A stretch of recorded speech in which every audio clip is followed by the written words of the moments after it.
Good afternoon, everyone. Praise God. So it's another beautiful day. The Lord has brought us together to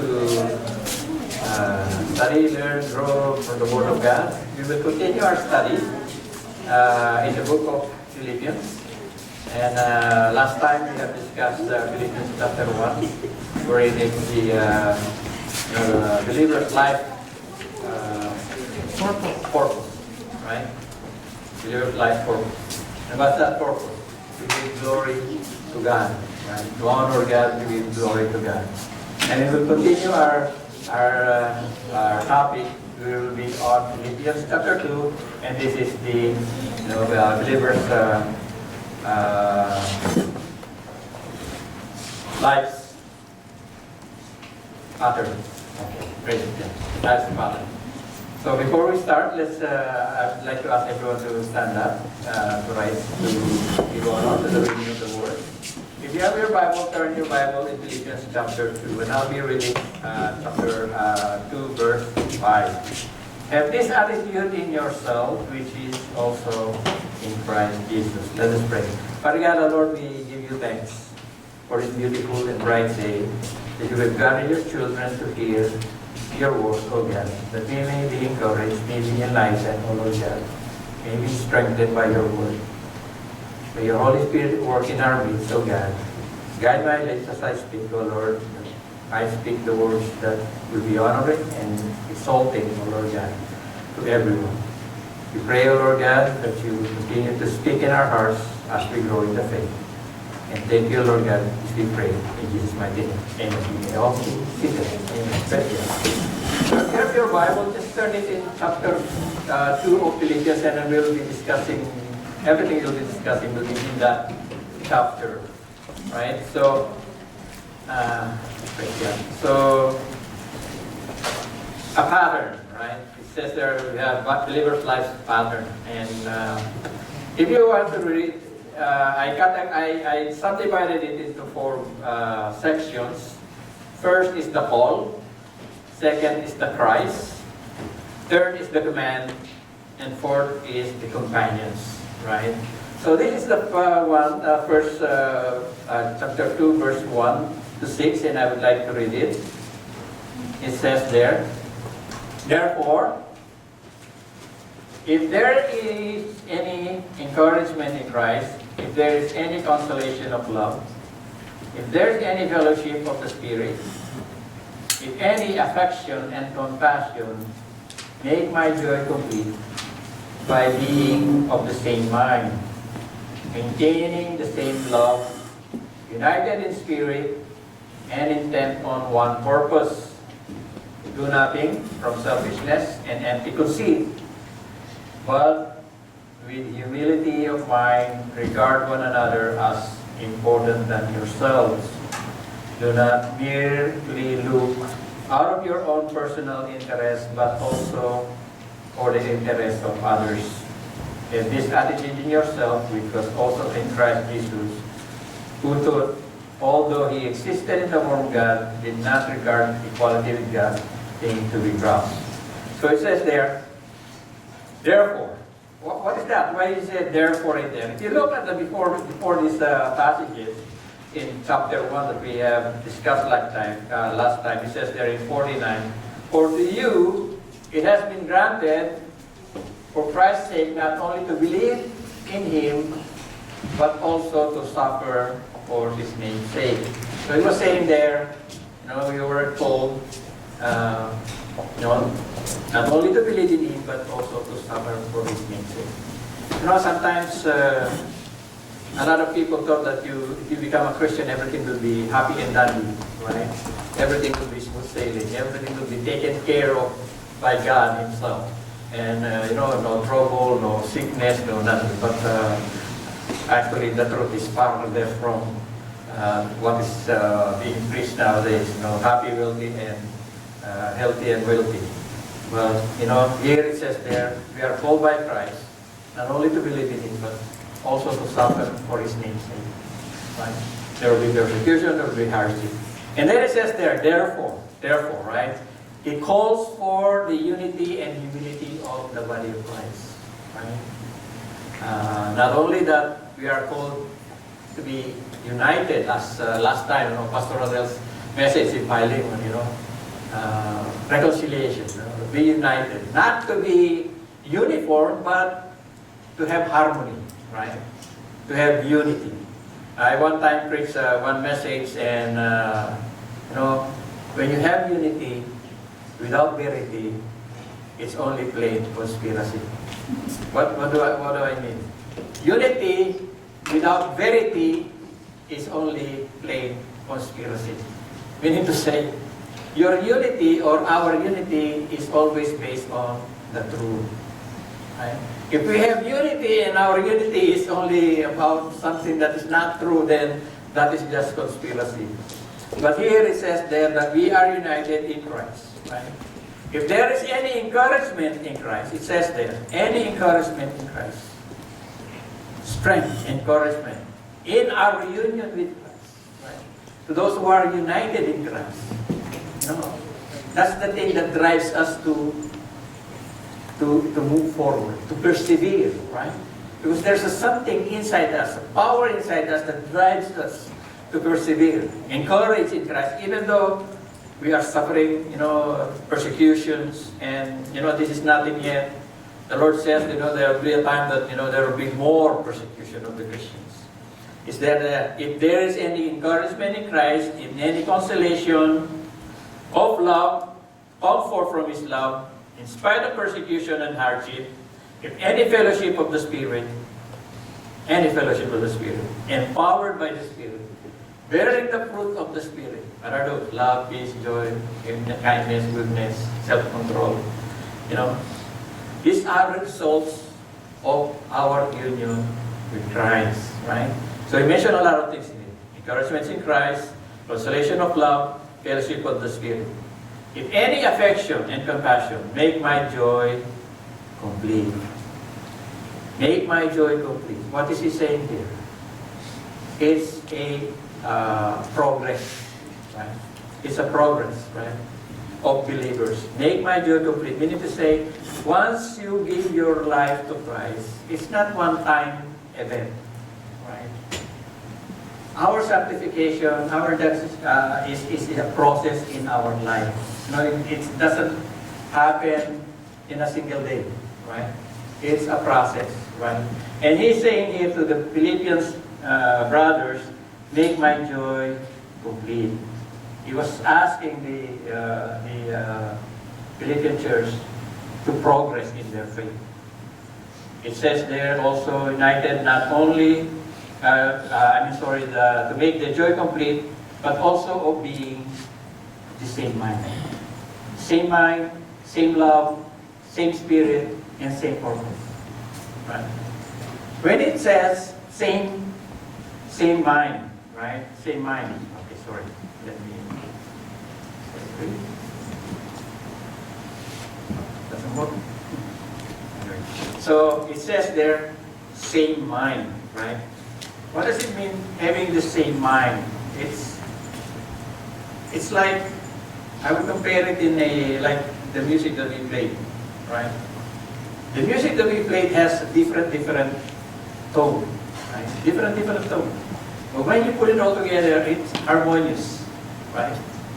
So for us, the body of Christ, we are not uniform, right? We are all different, but we work together in harmony, right? Having one mind, having the same love, and united in the Spirit. Not only from the mind, from the heart, from the Spirit, and also with one purpose. And what is that?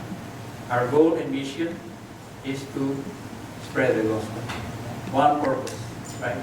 We are united with the same mind, same love, the same Spirit, and with one purpose, and that is to reach out the lost.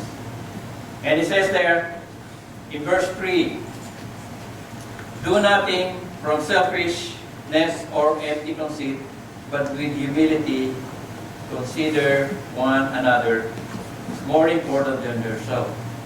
It says there, do nothing from selfish or empty conceit. So nowadays, praise God. So nowadays, sorry, fell off. So nowadays, if you go to some big churches, they provide a lot of convenience. Some churches, they have daycare. Some churches, they have a lot of stuff to cater people, right? Here, Paul is saying, do not do or don't do nothing from selfishness or empty conceit. Because some people, they just want to gain something out of the body of Christ. To gain something. Like if they get something out of it, then that's it, right? But here is encouraging the believers not to do something for selfish or selfish motive or empty conceit, but in humility consider one another more important than yourself. Meaning to say, people in the church, their main objective is to, first, of course, worship God, right? Give honor to God. And then there is service, okay? The intent of one believer is to serve God and to serve his fellow believers, right? With humility. And God has given us the example in the life of the Lord Jesus Christ. Remember, he humbled himself, right? Consider one another as more important than yourself. Do not merely look out for your own personal interest. Sometimes you see it nowadays, right? I was looking into it in some of the examples that I was reading. It's like, there are so many, in nature you find some relationship between animals, like example for some animals, right? There's what they call a symbiotic relationship, right? When they say symbiotic relationship, what is that? I see some fish, they go inside the mouth of giant fish and they clean the teeth, right? And the big fish doesn't swallow the small fish because they're the one cleaning the teeth, right? And I see also some animals, the birds goes on the back of the animals and they eat all the bugs. It's a symbiotic relationship. You scratch my back, I scratch your back, right? But there is one example that is beneficial only on one side. And what is that relationship? They call it parasitic relationship. A parasitic relationship is something that it only takes, it doesn't give, right? Doesn't give, only take, right? I believe there is no parasitic Christian. There is no Christian that its intention is only to gain something, right? I think for all believers, we serve one another, right? And we look after one another. We don't go to church just because we gain something. Sometimes, the people, when they need something, they need some help, they know that when they go to the church will help them, right? And after you help them, they disappear, right? I remember when I was watching one movie about Christians in China. They call those people, they call them rice Christian. I don't know if you heard about it. No, rice Christian. They call them rice Christian just because the missionary, to those people who confess to be Christians, they are giving rice. They're giving rice to those people who, I am Christian, so they give them rice, right? But when the rice is gone, they are also gone, right? They're not really believers. They just go to the mission because they gain something. They get something out of it, right? But true believers will always stay, thick or thin. Good times or bad times, they are always together. That is the call of Paul, an appeal to Paul to the Christian believers in Philippi. It says there, be like Christ. This is my appeal to brothers and sisters there. If there's encouragement in Christ, if there's consolation of love, any fellowship of the Spirit and affection and compassion, be united. Let us all be united in one purpose, and that is to give glory to God. And today we will be given, the pattern of how to do that. Second, it says there in verse 5, have this attitude in yourself, which was also in Christ Jesus, who was or who, as he already existed in the form of God, did not consider equality with God something to be grasped, but emptied himself by taking the form of a bondservant. And being born in the likeness of men, and being found in the appearance of man, he humbled himself by becoming obedient to the point of death, death on the cross. For this reason, God highly exalted him, bestowed him the name which is above every other name, so that the name of Jesus every knee will bow, of those who are in heaven and on earth and under the earth, and that every tongue will confess that Jesus Christ is Lord, to the glory of God the Father. Now God has given us an example, right? Have this attitude in yourselves, he says to the Philippians, as it was also in our Lord Jesus Christ, who already existed in the form of God. So he's talking about the attribute and nature of God, attribute of our Lord Jesus Christ.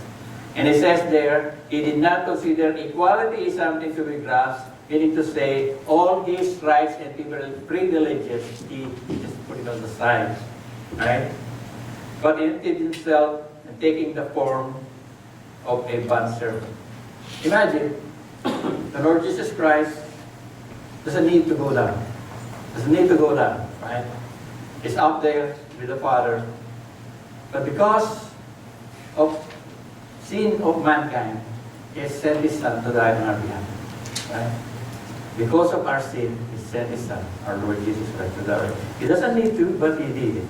It's just because it shows the love of God for everyone among us here.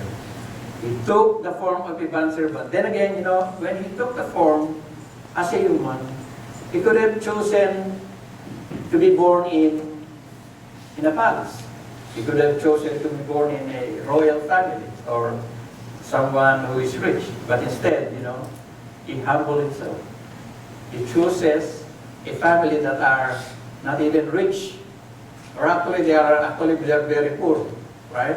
If you see the sacrifices that they offer during the dedication of the Lord, it's the minimum that they could afford. Taking the form of a bondservant and being born in the likeness of man and being found in the appearance of man, he humbled himself. He humbled himself. Meaning to say, whatever the Lord Jesus did, he did it voluntarily. He was not coerced. He was not coerced. He did it voluntarily. That's why he says, I gave my life. I give my life. Nobody takes it. I give it voluntarily. Humble himself to the obedient to the point of death and death on the cross. Here mentioned the death on the cross. The death on the cross is one of the most humiliating and the most painful of all kinds of crucifixion. The Romans have perfected the way of how to inflict the most severe pain, and that is the crucifixion. If you have heard the word excruciating, and the word excruciating actually doesn't exist before. It only exists when they want to describe how a crucified person feels. When they ask you, how much level of pain do you have?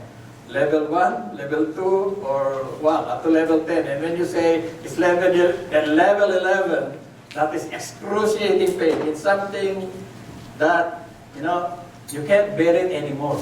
You are on the threshold of, losing your senses or losing your consciousness. It says there that the Lord humbled himself by becoming obedient to the point of death. Not only to the point of death, but this form of death, this humiliating and very painful death on the cross. He bare it for the sake of the believers. That's why in verse 9, it says there, for this reason God highly exalted him and bestowed him the name above every other name. It follows the scripture because it says in the scripture, those who humble himself will be exalted. Right? To those who are prideful, destruction comes. Right? So it's opposite. Pride goes before destruction. Then it says also, to those who humble themselves, they will be exalted. And the Lord Jesus Christ says there, it says here that for this reason, God has highly exalted him and bestowed him the name above all any other name. Highest honor. In the name of Jesus, every knee will bow, of those who are in heaven, on earth, and under the earth. It says there that in these three realms, everybody in these three realms would bow before the Lord Jesus Christ. And it covers everything. It covers the heavens, meaning to say the angelic hosts, the angels, heavenly beings, to those who are on earth, us, believers and non-believers alike. And then it also says under the earth, to those who are dead and to those who are under the grave. All will bow down before the Lord Jesus Christ, and every tongue will confess that Jesus is Lord, for the glory of God the Father. Now, if you look at this, there are no exceptions. Even the atheists, even those people who deny Christ, will bow down before him. Right? Will confess that he is the Lord. That's why, brothers and sisters, where are we going to go? Even if you resist now, right, eventually you will still bow before him. Right? Even if you fight, you argue, you resist, eventually everybody will bow before him. Right? There is no such person who will stand before the throne of God. Everyone will bow down before him. Now thirdly, it says there, the command. Verse 12. So then, my beloved, just as you have always obeyed, not in my presence only, but now much more in my absence, work out your own salvation with fear and trembling. It says there, my beloved, just as you have always obeyed, not in my presence, but more so in my absence. What is that meaning? What does that mean? It means a believer is committed to obey the will of God, whether somebody is looking or not. Right? What is our attitude, right, with regards to our faith? Are we only doing things that are, pleasing to God just because a brother is watching? If you are working together in the same company, you see some brother, you are in the same church, right? You are more careful on, what you do, your actions, because somebody's there is watching, right? But what if the situation is different? What if nobody's watching? How would we act? And sometimes it's sad to hear that, you would notice that people say, oh, but this guy is doing like this. He's doing this before, but now, because you have arrived, he doesn't do it anymore. Right? It's just because somebody's watching. Somebody's there that knows it. Right? How do we live our life? Do we live a life that is double standard? Meaning to say, when we go to church, when we are in fellowship, we act like this, but when we're not, when we are not there, when nobody's watching, we act differently. Okay. It says there, just as you always obey, not in my presence only, but also more in my absence. So a true believer is committed to do the will of God, irregardless if somebody is watching or not. I don't know what you do in your private browsing in the internet. Because in the internet, there are so many things, there are many traps in there, right? There are many traps. When nobody's watching, what are you doing, right? What are you watching, right? So many things that you could, see in the internet. So we have to be very, very careful, right? Paul is saying here, I know, brothers, you Philippians, you obey. I hope the same way with us, that we obey even if nobody is watching. But he says here also, but I know much more you will do it when I'm not there. Right? So you obey even when I'm not there, but I know you do more, even in my absence. And it says there, work out your salvation with fear and trembling. If you look at the word here, it says work out. So who's here is going to the gym, working out? Okay? Or few who are working out. Work out is not easy, right? You will, you need to do the treadmill maybe, or biking or whatever you're working out. It's hard because you need to exert effort, right? It says there, work out, not work for, right? Because salvation is a free gift of God, right? So you don't work for your salvation, but you work out your salvation, right? Meaning to say, you have to exert effort, right? With fear and trembling. This is one big thing that I notice nowadays in some churches, right? The lack of reverence for God. The lack of reverence for God. I even hear one pastor speak that, once you are saved, even God cannot do anything about it. I said, what? If I'm saved, even God cannot do anything about it because I'm saved already. God cannot take it back. So I have it in my ticket. That is what they believe. I mean, if you are a believer, I don't think you're going to think like that. Right? There is lack of reverence in the presence of God. Our salvation is a gift of God. We should cherish it. We should value it, not with arrogance. There are some people that are so arrogant that they say, no, I'm saved anyway. I can do whatever I want to do. Right? But here you could see, Paul is saying there, work out your salvation with fear and trembling. We should not lose our reverence for God. Right? We owe our life to Him. So we always approach Him with humility, not with arrogance. Right? And it says there in verse 13, for it is God who is at work in you. So when God says, work out your salvation, there is an effort that we need to exert. But if you look at verse 13, it says there that God is actually working together with you, both to desire and to work for His good pleasure. So believers in Christ, who gave their life to Christ, true believers, there is a driving force within you that drives you to desire and to work according to His good pleasure. There's something that drives you to read your Bible. There's something that drives you to pray.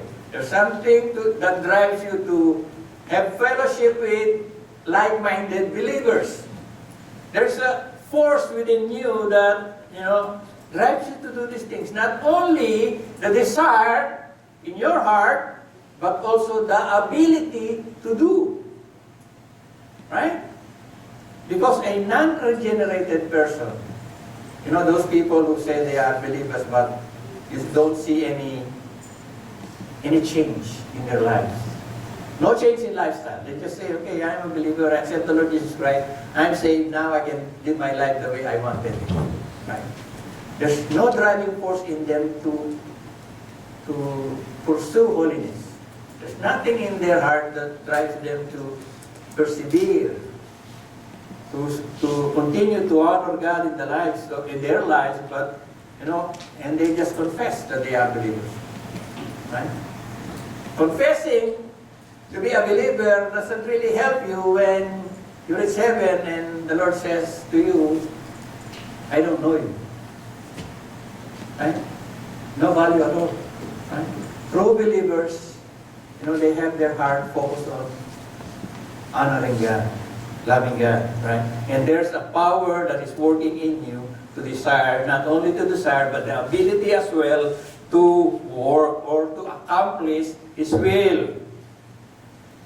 Praise God. So you can see the maturity of a believer progresses. As he matures in the faith, you will see changes in their lives. Actually, the more you become mature in your faith, you become more sensitive with sin.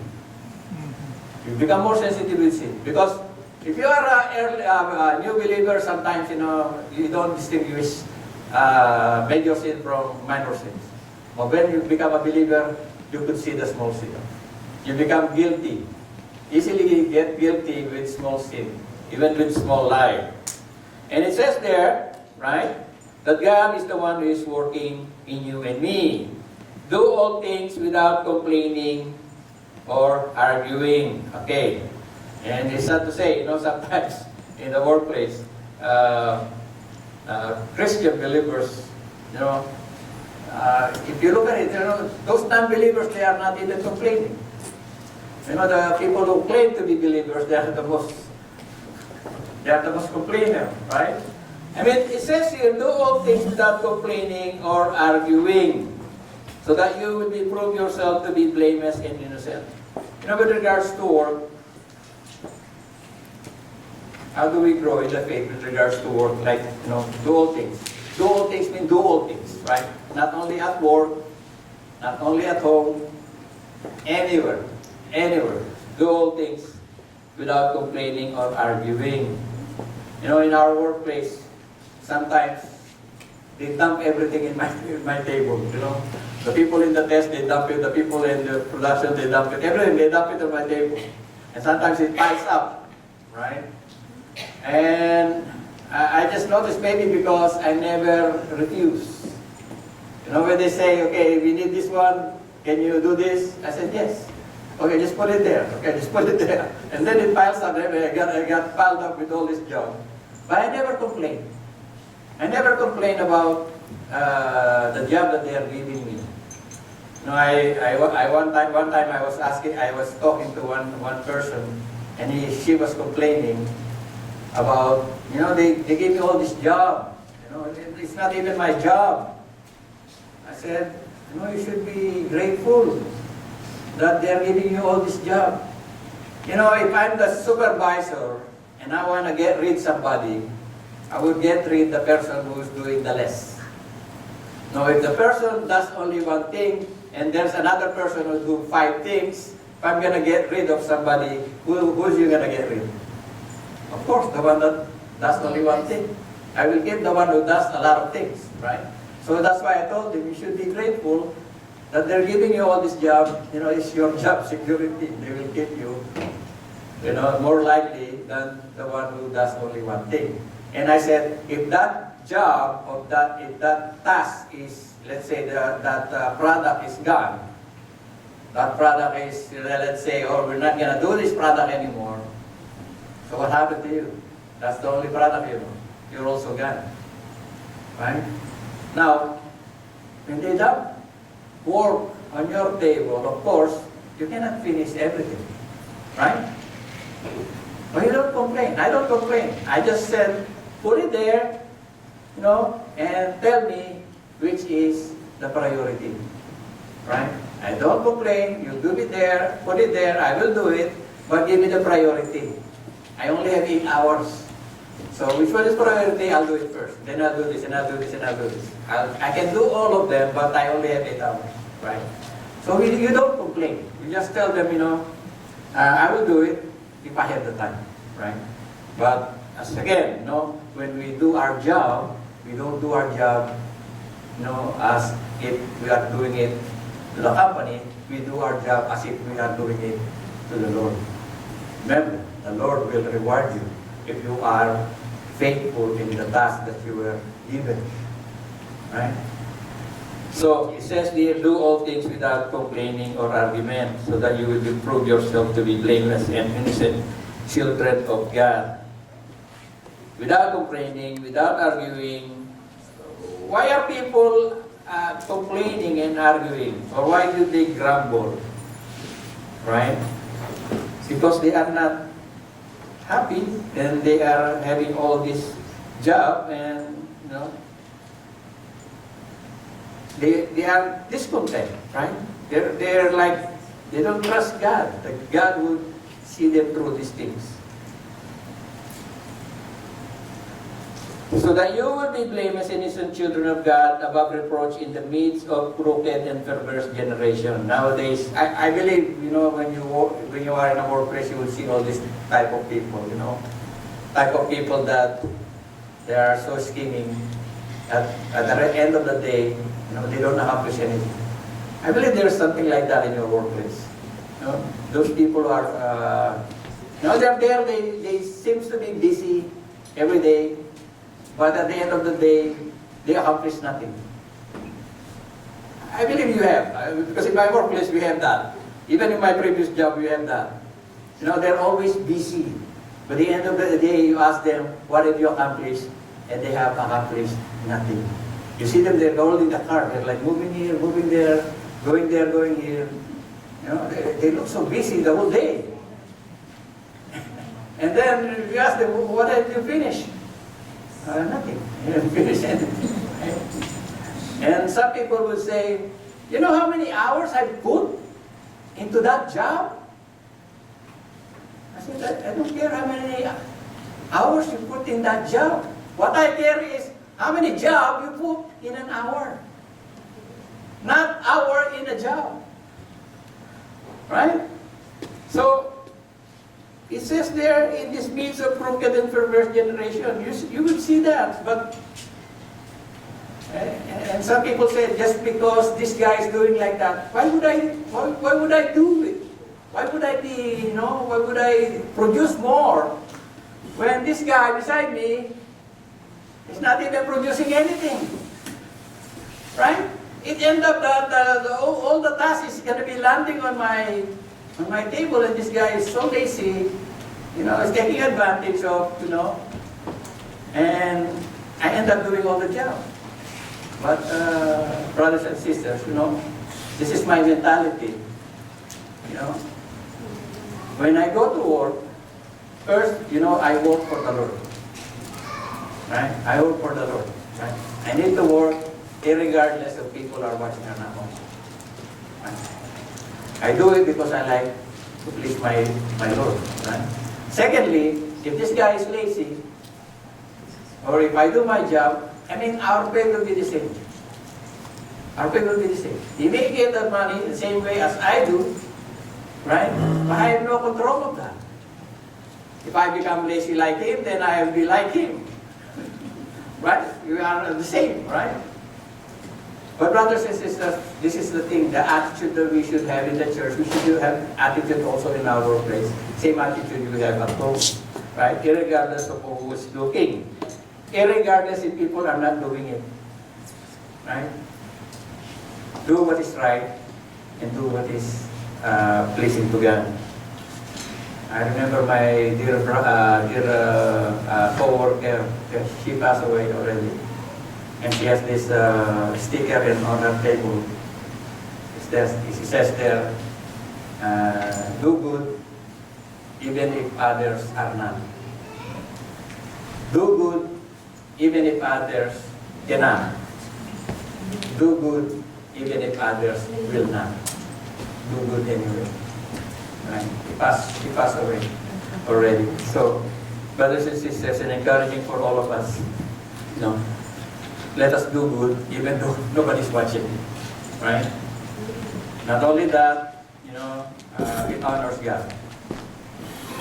And also, brothers and sisters, I guarantee you, you will be rewarded. You will be rewarded for being faithful. You know, in many ways, you know, in many ways God can bless you. Maybe He will bless you with good health. You'll not get sick. Praise God. Right? Or maybe you will get promotion or favor from the company. Right? It's not always material blessing.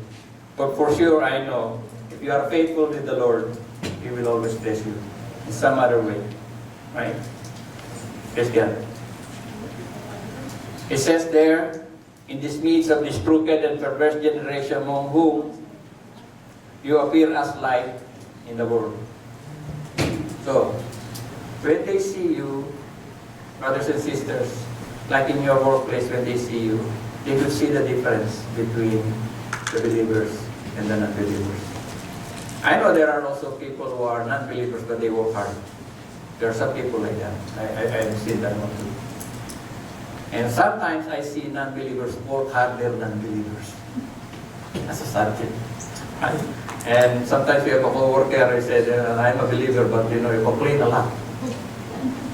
Right? It's just sad sometimes, you expect more than the others, right? It says there that, we have to persevere. We are the light. I mean, if there's a standard in the workplace, I think we should be the standard. Right? In this perverse generation, we should be the light. Holding firmly the word of life or the gospel, so that on the day of Christ, I can take pride because I did not run in vain, nor labor in vain.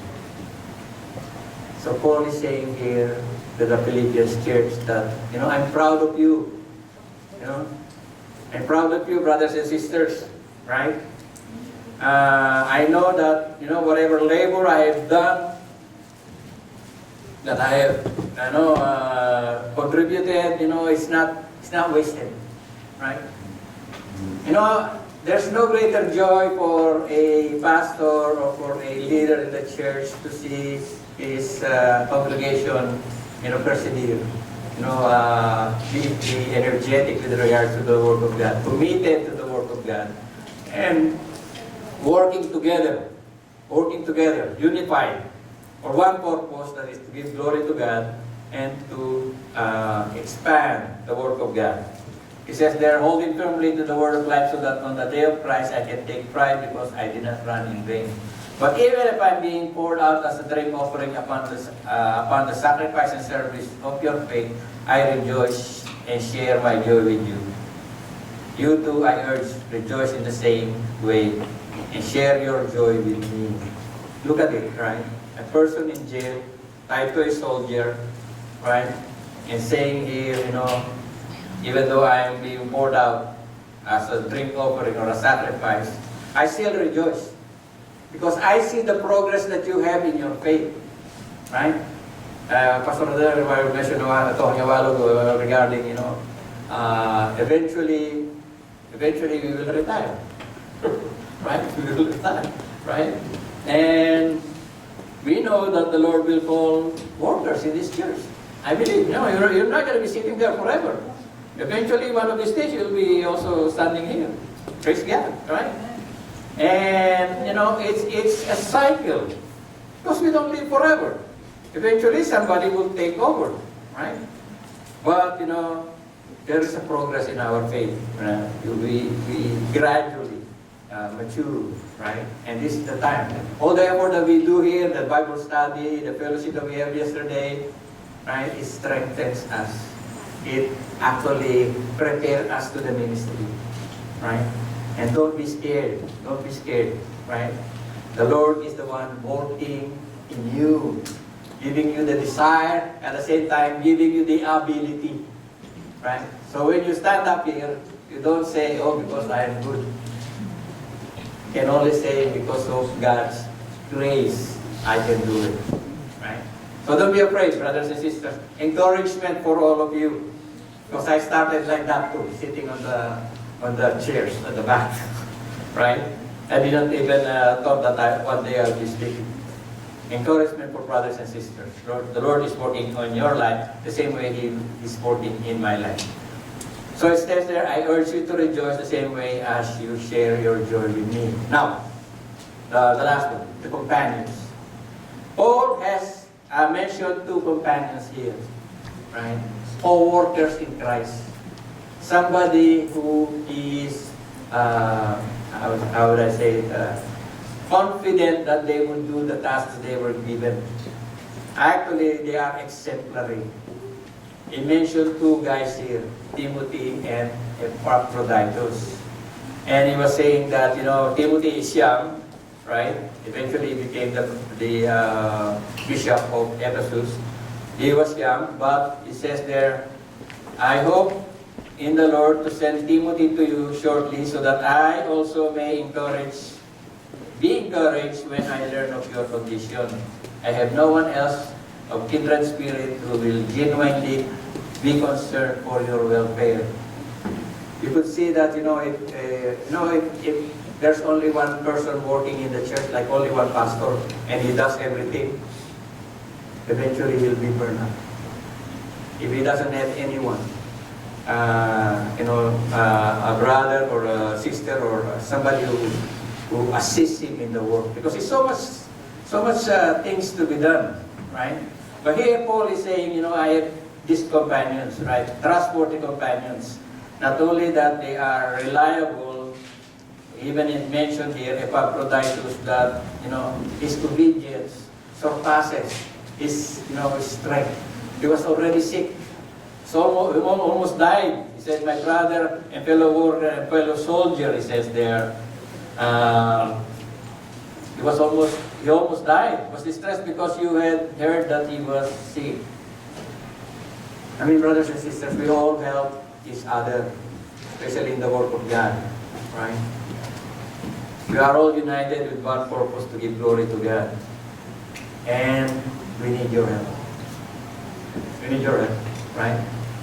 And I believe the Lord will be working in your life and continually molding you and strengthening you. And, one day, you never know, right? The Lord will raise you up. And it says there that Epaphroditus, my brother and fellow worker and fellow soldier, is also your messenger and minister to my need, because he was longing for you all and was distressed because he had heard, you had heard that he was sick. Imagine, the guy who is sick is the one distressed because somebody heard that, they found out that he was sick, right? Instead of the other way around.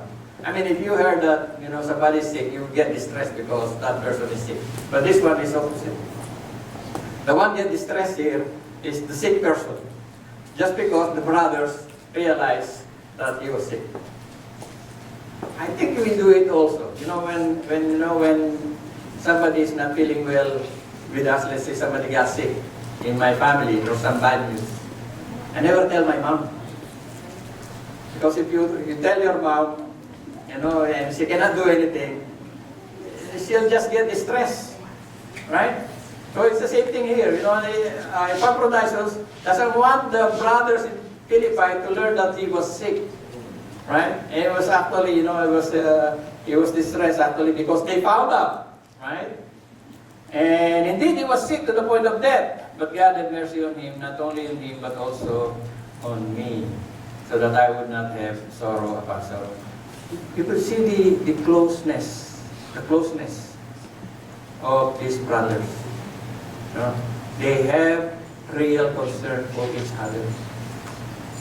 That is how close they are. They're really like, very tight relationship. Therefore, I have sent him all the more eagerly so that when you see him again, you may rejoice and I may be less concerned about you.